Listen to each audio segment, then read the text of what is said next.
एक बार फिर से आप सब लोगों का बहुत बहुत धन्यवाद। आप लोगों ने जो प्यार दिया है, जो प्यार दिखा रहे हैं, निश्चित रूप से ये मेरे लिए और आपके लिए, दोनों के लिए बहुत ही आगे ले जाने वाली चीज़ होगी। और मैं समझता हूँ कि आप लोग बहुत जल्द इंग्लिश को बहुत अच्छी तरीके से समझने लगे होंगे और आपके लिए ये बहुत ज़्यादा लाभदायक सिद्ध होने वाली है। So just stay with me and watch, keep watching my videos regularly to learn all of this words.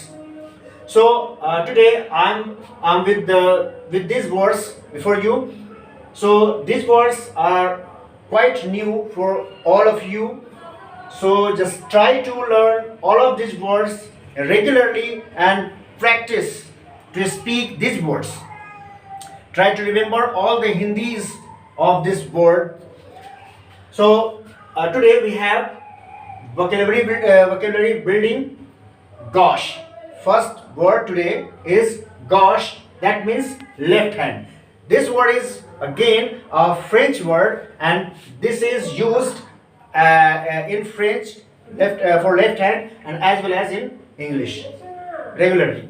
So gauche means left hand. ये इसका मतलब होता है बाएं हत्था, यानी बाएं हाथ से जो काम करने वाला होता है, जिसको हम लोग गलत समझते हैं, गलत मानते हैं। उसको समझते हैं कि भाई this person is not so good for our society and this person is totally malicious, तो inauspicious। तो ये बायहत्था, भद्दा, फुहड़, ये एक एडजेक्टिव वर्ड है गॉश। जैसा प्रयोग किया जाता है हिंदी में, इंग्लिश में, वैसा ही प्रयोग किया जाता है ये फ्रेंच में। तो फ्रेंच से निकल के आया हुआ है ये। इसके बाद इससे जो ये एडजेक्टिव चुकी है और इससे जो बनने वाली जो दूसरी हमारी शब्द होती है, जो नाउन बनती है, वो बनती है गॉशरी। ध्यान रखेंगे, गॉश मतलब एडजेक्टिव, ये भद्दा, फुहर, और गॉशी बन जाता है फुहरपन, भद्दापन। ठीक है, तो ये अर्बनिटी, इसकी जो सिनोनिम्स होगी वो इसकी होगी अर्बनिटी, फुहरपन होगी, वो ध्यान रखेंगे आप। अब इसके साथ जो इससे रिलेटेड वर्ड होते हैं, जो इसके सिनोनिम्स कह सकते हैं हम, और हमारे वर्ड पावर में थोड़ी सी जो इजाफा हो सकती है, जो बढ़ोतरी हो सकती है, तो इसके साथ लेने वाले जो हमारे पास वर्ड हैं वो आप देख लीजिए 1 2 3, और इसके साथ साथ 4 5 6 7 8 9, यानी इसके साथ 9 वर्ड्स हमारे ऐसे हैं जो एक ही कैटेगरी के हैं, बस केवल हमको याद कर लेना है, अर्थ बस एक ही है। तो इसके साथ है क्लमसी, मतलब भद्दा, बेढंगा, अदब, बेअदब, अनाड़ी, ये सब इसके सिनोनिम्स हो गए। ये भी एडजेक्टिव है। इसके साथ आ जाएंगे टैक्टलेस, चूंकि गौशरी जो है या गौश जो है वो चूंकि बायहत्था होता है, भद्दा होता है, उसको अशुभ माना जाता है, उसको अयोग्य माना जाता है। तो टैक्टलेस उदाहरण हो गया, अव्यवहारिक हो गया, अयोग्य हो गया। इसके जो सिनोनिम्स होंगे वो हो जाएंगे फेरोसियस, क्लमसी, अनसिविलाइज्ड। तो आप ऐसे भी कर सकते हो कि क्लमसी का जो सिनोनिम्स हो जाएगा वो क्या होगा, तो क्लमसी का जो सिनोनिम्स हो जाएगा वो फेरोसियस हो जाएगा, अनसिविलाइज्ड हो जाएगा और टैक्टलेस हो जाएगा। ये हमेशा ध्यान रखेंगे कि एक दूसरे से ये रिलेटेड है वर्ड, तो इसमें कहीं किसी प्रकार की कोई मतलब परेशानी नहीं होगी आपको याद करने के लिए, आपको समझने के लिए। तो let's come to the next word. तो नेक्स्ट वर्ड आपका इसी से रिलेटेड है, वो एम्बैरेसिंग है। मतलब जो हम लोग समझते हैं कि जो गौशरी होते हैं, जो गौश होते हैं, वो होते क्या है, तो एकदम शर्मीले टाइप के होते हैं, संकोची टाइप के होते हैं, मतलब वो बेहतर समाज के लिए नहीं होते हैं, तो उनको हम उसी तरीके से डिफाइन करते हैं। तो जो गौशरी होंगे, जो गौश होंगे, वो एम्बैरेस्ड होंगे, मतलब that person is totally an embarrassed person. So embarrassing that means शर्मनाक, शर्मीला, संकोची। अब इसकी जो हम सिनोनिम्स लेंगे तो वो हो जाएगा शाय, डिफिडेंट और कॉन्ट्रैक्टिव। तो आप इसको ऐसे ही बोल सकते हो कि क्लमसी का जो सिनोनिम्स होगा वो हो जाएगा टैक्टलेस, फेरोसियस, अनसिविलाइज्ड, शाय, डिफिडेंट और कॉन्ट्रैक्टिव। इस प्रकार से भी आप इसको रख सकते हो, लिख सकते हो, बोल सकते हो। तो इतनी सारी शब्द जो है एक शब्द के साथ आपके पास होती चलेगी। तो मेरी जो उद्देश्य है वो आप लोगों को जो समझाने की वो यही है कि आप ज्यादा से ज्यादा एक वर्ड के साथ कुछ और वर्ड को भी कर लो। जैसे आप जब खाने बैठते हो तो जो बैठते हो जिस जगह पर, उसके अगल बगल के जगहों को भी साफ कर लेते हो ताकि आपको खाने में आनंद आए, मजा आए। तो ठीक उसी प्रकार से अगर आप एक शब्द को डिक्शनरी में देखते हो ना, तो कोशिश करो कि उससे रिलेटेड जो शब्द है उन सभी शब्दों को भी हम ग्रैब कर लें, एसिमिलेट कर लें। तो we just come to the next word, and today we have the next word is droit. Droit is again a French word, a French originated word, that is droit, and droit is also used in French as well as in English. तो droit means right hand. जैसे gauche हो गया left hand के लिए French में, वैसे French में right hand के लिए droit आता है. और droit का मतलब हो गया दक्ष, क्योंकि राइट हैंडेड को हम समझते क्या है कि बड़ा निपुण है, व्यवहारिक लोग है, कुशल लोग है. तो ये दक्ष हो गया, निपुण हो गया, droit का मतलब. अब droit से ही बनने वाला जो दूसरा शब्द है वो है adroit.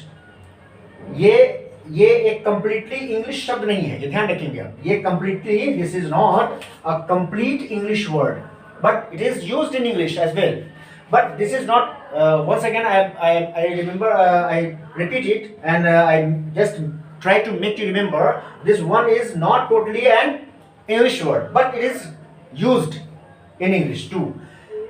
But the originated from this word is adroit.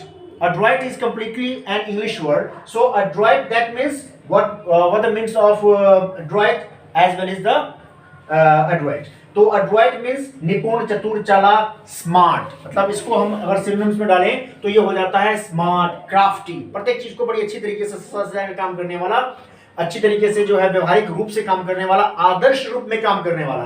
तो ये क्राफ्टी हो गया, डेक्स्टरस हो गया, निपुण, दक्ष. आपने पहले इसको देखा है नेक्स्ट पहले वाली जो वीडियो आपकी है प्रीवियस वीडियो में. इंजीनियस ये आपका हो गया, एक्सपर्ट ये हो गया, कुशल, निपुण, दक्ष, ये सब हो गया आपको अड्रॉइट का मीनिंग. अब आता है अड्रॉइट से ही रिलेटिव जो शब्द है वो है फिगरेटिवली. मतलब अड्रॉइट का मतलब क्या हो गया कि जो क्राफ्टी है. क्राफ्टी मतलब क्या कि जो प्रत्येक काम को बड़ी अच्छी तरीके से कलाकारी ढंग से काम करता है. तो कलाकारी जैसे ही हो गई ना, तो फिगरेटिवली मतलब he does all the works figuratively. मतलब वो सारी चीजों को जो है फिगरेटिवली करता है. दैट मीन्स अलंकारिक रूप से करता है, आदर्श रूप में करता है. बातों को, चीजों को, कोई भी काम हो उसको बड़ी अच्छी तरीके से सजा के काम करेगा. वो आपको लगेगा कि वाह क्या काम किया है. तो इसको हम बोलते हैं अड्रॉइट, जो फिगरेटिवली काम करता है. दैट मीन्स आदर्श रूप में, सचित्र रूप से सजा के काम करता है, अच्छी तरीके से बता के. तो नेक्स्ट वर्ड हमारे पास इसके साथ है वो है अड्रॉइटनेस. Adroit, again this is an adjective, you know, and figuratively that this is an adverb. So when we make the noun from adroit, we have adroitness. So adroitness, what that means? Adroitness means निपुणता. adroit मतलब हो गया निपुण, और adroitness means निपुणता. आपको मैं एक बता दूं कि जैसे आपने पहले देखा, पहले वाले वीडियो में बताया था मैंने कि कुछ वर्ड है जिसमें आप जनरली जो सफिक्स हमारा है, कॉमन एडजेक्टिव सफिक्स जिसको हम बोलते हैं OUS, अस, और कॉमन जो नाउन सफिक्स है जिसको हम बोलते हैं ITY, इटी. तो ऐसे शब्दों में लगा के हम नाउन और एडजेक्टिव बनाते हैं. ठीक उसी प्रकार से कुछ ऐसे भी कॉमन मतलब कुछ ऐसे भी शब्द हैं जिसमें कॉमन नाउन सफिक्स हम जो लगाते हैं वो है NESS. जैसे अड्रॉइट में हमने NESS लगा दिया तो बन गया अड्रॉइटनेस. इसका कुछ सर्टेन रूल है जो मैं आगे अब जैसे चलेंगे ना वैसे उसमें इसको क्लियर करूंगा, बताऊंगा मैं आपको. फिलहाल हमारी जो उद्देश्य है, हमारी जो फोकस है वो है कि we have to make this remember all of you for your future, for your speaking English. तो आपके पास जो वर्ड पावर है वो होनी चाहिए. तो इस वर्ड पावर के लिए मैंने इस सारी चीजों को आपके सामने परोसा है. तो अड्रॉइटनेस मींस निपुणता, चतुराई, और इसकी जब हम बनाएंगे नाउन सिनोनिम्स तो आपके पास आएगी डेक्स्टरिटी. डेक्स्टर था और उसमें ITY लगा दिया, डेक्स्टरिटी हो गया, नाउन बन गया. प्रोफिशिएंसी, प्रोफिशिएंट मतलब एडजेक्टिव, एक प्रोफिशिएंट लोग है मतलब कुशल लोग है, योग्य लोग है. और इसके बाद आ जाएगा इसका अगर नाउन बनाएंगे तो प्रोफिशिएंसी. अब इसके साथ जो अड्रॉइटनेस है, जब अड्रॉइटनेस की बात आएगी, चतुराई की बात आएगी, तो उसमें क्विक विटेड की बात ना आए, ऐसा हो नहीं सकता है. तो क्विक विटेड एक इसके साथ इसका आ जाता है सिनोनिम्स. तो क्विक विटेड मतलब होता है हाजिर जवाबी, चतुर, जिसको हम कनिंग भी बोल सकते हैं. This is a cunning fellow. That means he is a quick-witted person. तो इस प्रकार से इतने सारे जो शब्द हैं, मैं समझता हूँ लगभग 15-20 शब्द आपके पास आज हो गए याद करने के लिए. तो आज का खुराक आपके पास कंप्लीट है. तो I am sure that this all words will give you some extra flavour in your mind and extra some of the words for your coming future, coming life.